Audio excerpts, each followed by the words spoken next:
تو یہ کہتے ہیں کہ حضرت ابو سفیان، بھئی ہم مسلمان سمجھتے ہیں، لیکن مسلم شریف کھولو، حضرت ابو سفیان کا چیپٹر کھول لو، ایک ہی روایت ہے اس کے اندر کہ حضرت ابو سفیان آ کے نبی اسلام کو کہتے ہیں فتح مکہ کے موقع پر چونکہ اسلام قبول کر لیا، سورہ توبہ میں آیا تھا کہ 4 مہینے کا ٹائم ہے، یا اسلام قبول کرو یا جزیرہ نما عرب چھوڑ جاؤ ورنہ قتل کیے جاؤ گے، عذاب استحصال آئے گا۔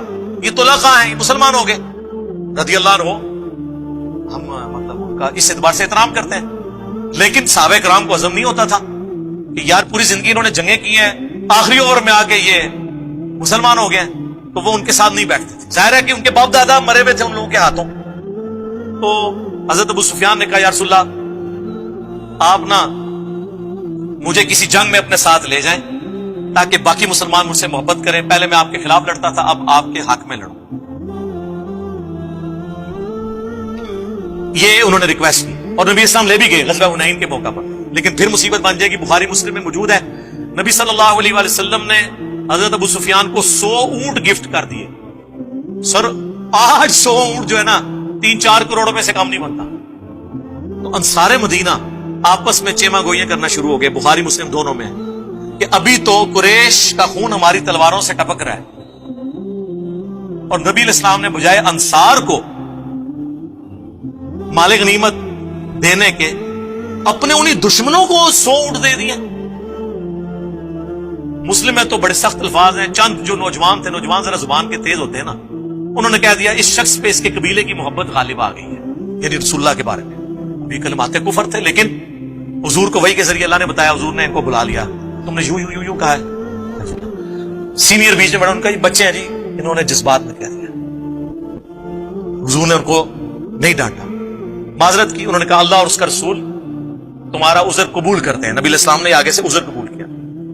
پھر آپ علیہ السلام نے فرمایا اگر پوری دنیا ایک گھاٹی میں چلے اور انصار دوسری گھاٹی میں ان کے ساتھ چلوں گا، میرا جینا اور مرنا انصار کے ساتھ ہے، اگرچہ فتح مکہ ہو چکی لیکن میں واپس مدینہ جاؤں گا۔ کیا تم اس بات پہ خوش نہیں کہ لوگ دنیا کا مال لے جائیں اور تم اللہ کے رسول کو لے جاؤ؟ اللہ کے رسول کو لے کے جانے والے انصار تھے، دنیا کا مال لینے والے بنو امیہ تھے۔ اسی لیے بخاری مسلم میں حدیث ہے انصار سے محبت نہیں رکھے گا مگر مؤمن، انصار سے بغض نہیں رکھے گا مگر منافق۔ بخاری مسلم میں حدیث ہے انصار صبر کرنا میرے بعد اور لوگوں کو تم پر ترجیح دی جائے گی، تم صبر کرنا حتیٰ کہ حوض کوثر پہ آ کے مجھے ملنا۔ حوض کوثر پہ کیا ہوگا؟ سحقن سحقن لمن غیر بعدی، ان پہ پھٹکارو، ان کو مجھ سے دور کر دو جنہوں نے میرے بعد میرا دین بدل دیا۔ وہ اصحابی والی حدیث جو انہوں نے امتی بنا دی ہے، امتی علی حدیث اللہ دانے، صحابی علی اللہ دانے، اور پھر ٹاپک اور طرف چل پڑے گا۔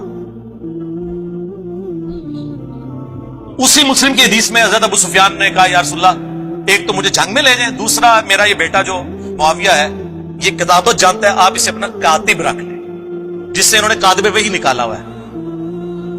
اور راوی حدیث کہتے ہیں کہ ابو سفیان اگر حضور سے یہ ریکویسٹ نہ کرتا، حضور خود سے ان کو یہ کبھی یہ چیزیں نہ دیتے، کیونکہ وہ جو راوی تھا نا اس نے میری ویڈیوز دیکھی، ظاہر ہے یہی کہہ دیں گے یہ لوگ۔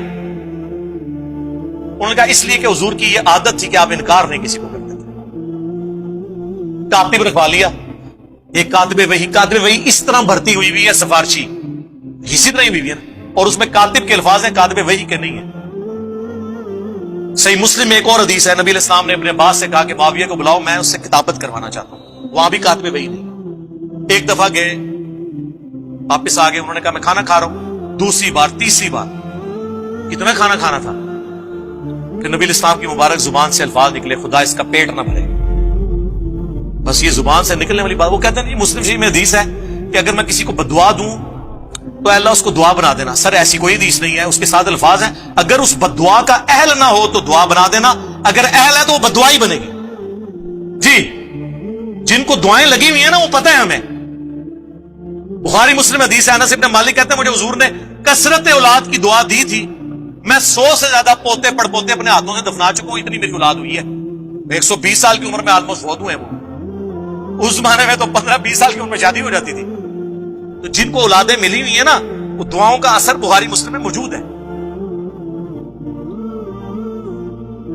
ادھر آپ دیکھ لیں، آپ کتاب الابائل اٹھا لیں ابن ابی عاصم کی، اس میں انہوں نے لکھا ہے کہ پہلا شخص، بلکہ مصنف ابن ابی شیبہ میں موجود ہے، پہلا شخص اس امت میں جنہوں نے بیٹھ کے خطبہ شروع کیا وہ حضرت معاویہ رضی اللہ تعالیٰ عنہ تھے، کیونکہ ان کا پیٹ بہت بڑھ گیا ہوا تھا دعا کی وجہ سے.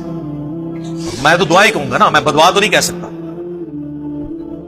پھر دلائل النبوہ امام بیہقی کی وہ کتاب ہے جس میں 3,500 حدیثیں یہ ہیں کہ نبی علیہ السلام کی پروفیسیز اور مستقبل کی خبریں صحیح ثابت ہوئی ہیں. عمار کو باقی جماعت قتل کرے گی، یہ حدیث بھی وہ لے کے آئے، اور بھی کئی حدیثیں. اور وہ یہ حدیث بھی لے کے آئے کہ ابن عباس والی جو حضور نے بھیجا تھا، بلاؤ اس کو، میں نے اس سے کتابت کروانی ہے. چوتھی دفعہ آپ نے بھی فرمایا خدا اس کا پیٹ نہ بھرے. اور اس کے آگے لکھا ہے کانا یکتب الوحی، وہ وہی لکھا کرتے تھے. یہ واحد جگہ ہے دلائل النبوہ جہاں وحی کے الفاظ ہیں، باقی ہر جگہ کاتب کے خطوط لکھنے والا. اور یہ بس اتنا ٹکڑا اٹھاتے ہیں کانا یکتب الوحی، آگے لکھا ہے وہ حدیث کا راوی کہتا ہے کہ حضور کی یہ پیش گوئی پھر پوری ہوئی اور پوری زندگی حضرت معاویہ کا پیٹ نہیں بھر سکا. یہ سال لکھا ہوا ہے کانا یکتب الوحی کے. اور دوسرا میں ان سے معصومانہ سوال کرتا ہوں، دلائل النبوہ میں حضور کی پیش گوئیاں ہیں جو مستقبل میں پوری ہونے والی ہیں، اس حدیث میں کون سی پیش گوئی تھی جو پوری ہوئی ہے؟ یہ حدیث اس کتاب میں کیا کر رہی ہے کہ خدا اس کا پیٹ نہ بھرے؟ جب تک کہ پیٹ نہ بھرا جائے تو یہ پیش گوئی پوری ہو، اور وہ ساز راوی نے کہہ دیا. اب جب یہ ہم باتیں بتاتے ہیں، کہتے ہیں یہ بولتا ہے، یہ میں بول رہا ہوں. امام بیہقی کو کہو رافضی، امام مسلم کو کہو، امام بخاری کو کہو. امام مسلم نے تو مسلم کے مقدمے میں لکھا ہے میں عوام الناس کے لیے حدیثیں لکھ رہا ہوں، اور یہ حدیثیں ہی مسلم میں ہیں. ہم سب و شتم کی بات کرتے ہیں تو وہ مسلم میں ہے. 6229 بخاری میں کچھ حصہ ہے اس کا کہ بنو مروان کہا کرتے تھے، ممبروں پہ بلا کے لوگوں کو، صحابہ کرام کو مجبور کرتے تھے کہ حضرت علی پہ لعنت کرو. الفاظ ہے لعن اللہ وبت تراب، نعوذ باللہ. یہ کہتے ہیں سب کا مطلب تنقید ہوتا ہے. لعنت کے الفاظ مسلم میں موجود ہیں، مسلم میں موجود ہے. حضرت سعد ابن ابی وقاص کو مجبور کیا گیا، انہوں نے انکار کیا. اس پہ میرا لیکچر حضرت معاویہ 15 امام اہل سنت کی نظر میں، یہ میری ویڈیو آپ 2-2.5 گھنٹے کی دیکھیں، طبیعت آپ کی صاف ہو جائے گی. تسی بیٹھے کتے ہو؟ وہ باہر نکلو تو پتہ ہی نہیں دنیا بدل چکی ہے.